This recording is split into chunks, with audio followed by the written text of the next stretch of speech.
Okay, welcome back guys, hope you're having an amazing day. I am back in what is fast becoming one of my favourite areas in the whole of Bangkok, Phasi Charoen.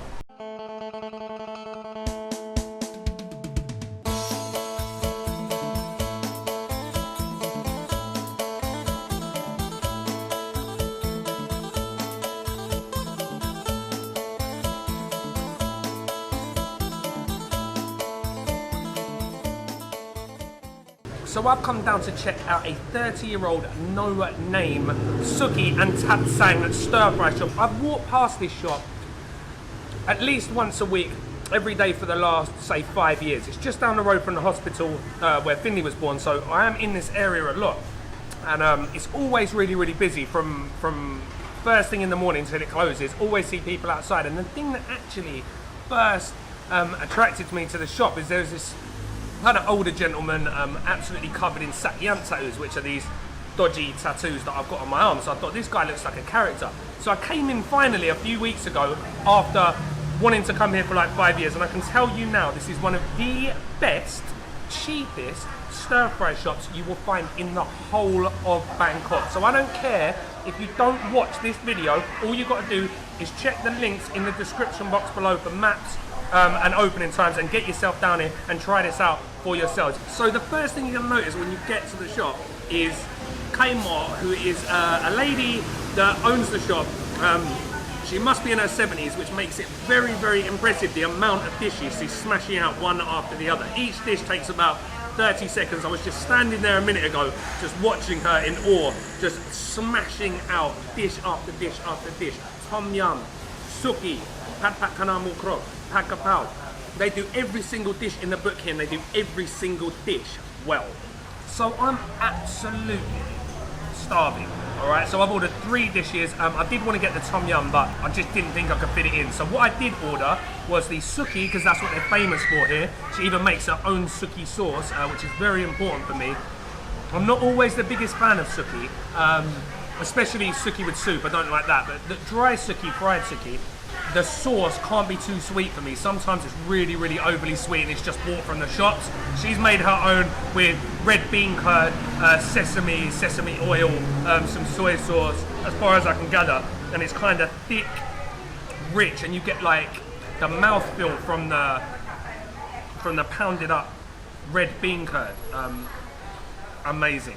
You also get some very, very fresh seafood. In fact, last time I was here, the first time I came down here, they just got the delivery of the prawns for that day, and the daughter was peeling the prawns, and they're stuck on ice, and then they're just smashing out dish after dish, like I said. So everything's super fresh. You get 2 big prawns in the Suki. You also get some amazingly soft, fresh squid, and that is a pet peeve of mine in Bangkok, how overcooked squid can be. This is literally flash fried. She throws it in the pan, throws on the sauce, like 20-30 seconds, I promise you, it's on the plate. Noodles are cooked to perfection. You've got glass noodles, mung bean noodles, pak bung, which is morning glory, and some napa cabbage, and then like a spicy semi-sweet sauce. And like I say, you get 2 of these big, fat, juicy prawns, heads on. So I'm just going to pull the head off and get stuck in. Now, when I first got to Bangkok, sucking prawn heads wasn't something I was that into, but just so good. Meaty, juicy, buttery, delicious. Look at that prawn, absolutely cooked to perfection. Amazing. Like I say, there's a lot of squid in here as well. I'm pretty sure this is around 50 or 60 baht, which is an absolute bargain for the amount of seafood and the quality you're getting. Like, yeah, 50 or 60 baht. And when you compare that to, I know it's a completely different thing, but I went to Jay Fai a couple of weeks ago. I'm not sure if I'm going to do a video on it, because there's been so many done. But if you do want to see that, actually, please leave a comment and let me know. Do you want to see me go over what we had at Jay Fai? But that was street food, which was decent. Well, didn't blow my mind in any way, shape or form. More about the experience of seeing her cook. But when you compare that to these sort of prices, I know I'd rather eat on a daily basis. I really want to move on to the next dish so I can start explaining to you about the Pak Kana Moo Krob and the Pak Kaprao that I got, but I can't get over this Suki. It is literally the best Suki I've had in Bangkok, and I'm not exaggerating. I know that gets thrown around a lot, especially with us our bloggers, influencers, whatever you want to call us this year, content creators or whatever other muggy name we're going by. But this is by far the best Suki I have ever had in my life. Right, on to another absolute stone cold Thai classic, Pad Kaprao. Now, there's usually not too much to differentiate. Right, now on to another absolute stone cold Thai street food classic, Pad Kaprao Moo Sap. Now, if you're not familiar with Pad Kaprao, you probably shouldn't be watching this channel, but stir-fried holy basil with minced pork. Now, there's not a lot to differentiate between one pad thai and another pad thai in Bangkok. They sell them everywhere. They're usually pretty much the same. This is looking good. It's very, very dry. It's not too saucy, which I actually like. I said ped, and she's absolutely laced it with red chilies. As you know, I am a chili nut. That's delicious. Oh my God. Really, really good. All right, but let's check the fried egg. You always have to get a Thai dao, a fried egg with Pad Kaprao. The egg test is probably the most important test when it comes to a Pad Kaprao. Does it have that oozy, runny yolk? Yes. Right, I'm gonna get a big mouthful. I'm gonna get a little bit of everything. A little bit of Pad Kaprao and that crispy fried egg.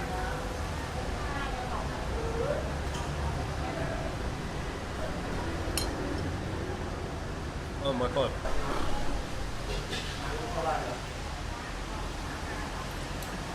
That's top quality. This food is absolutely amazing. I don't think I'm overdoing it with the superlatives either. I would 100% travel across Bangkok for this.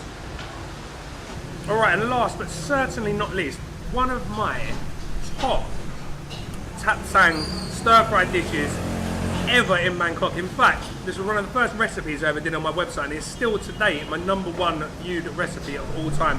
Pak Kana Moo Krob. It's Chinese kale, stir-fried, flash-fried with garlic, chili, oyster sauce, soy sauce, and crispy deep-fried pork belly.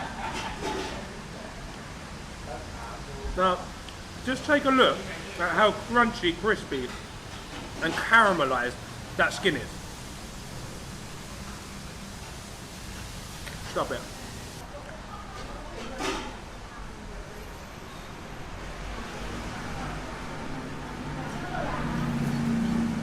It's just so fresh. A little interesting fact, well, it might be interesting, it might not be interesting, is I looked up tender stem broccoli or broccolini because it reminded me so much of this in taste, and it turns out that they actually bred this with broccoli in Japan to make tender stem broccoli. There you go, a little history lesson while we're eating. Every day's a school day on the Roman cook. I feel like when I watch this video back, I'm going to be going, oh Gary man, you're going a little bit over the top here. And everyone at home is probably going to be thinking I'm doing one of them ones. But this is the most enjoyable tap sang experience I have had in a very, very long time. So as always, I will leave English to Thai translations in the description box. So you can just point, if you want to order what I ordered, you can just point to them. I'll add a couple of extra dishes like the tom yum and stuff, because they don't speak English here, which is to be expected because we're out in the sticks. Why should they? A lot of it's just out. You can get it fried fresh, or a lot of it is just out in trays. She cooks it, and because it's so busy, it's like a continual turnaround. So you could just point to what you want, or just point at the Suki sauce, and then point at what meat or fish you want. You'd get by that way. Or I will stick it in the description box below, and you can just point to the Thai translation, and you'll get what you need. All right, I don't want to keep you too long, so I'm going to wrap this up. This shop is absolutely amazing. It's not on Google, so I'm going to pin it on Google myself. It doesn't have a name, so I might have to give it a name myself. I might call it No Name Suki, or name it after the owner, which is, her name is Kai Mo, Kai Mo, Auntie Kai Mo. So I might call it Kai Mo Suki, or I might call it No Name Suki. You let me know, and I'll name it whatever you tell me to name it. But yeah, if you're looking for an authentic Bangkok street food experience, then this is your place. Yes, I'm going to wrap it up there. Get yourself down here. Check out this awesome Suki restaurant.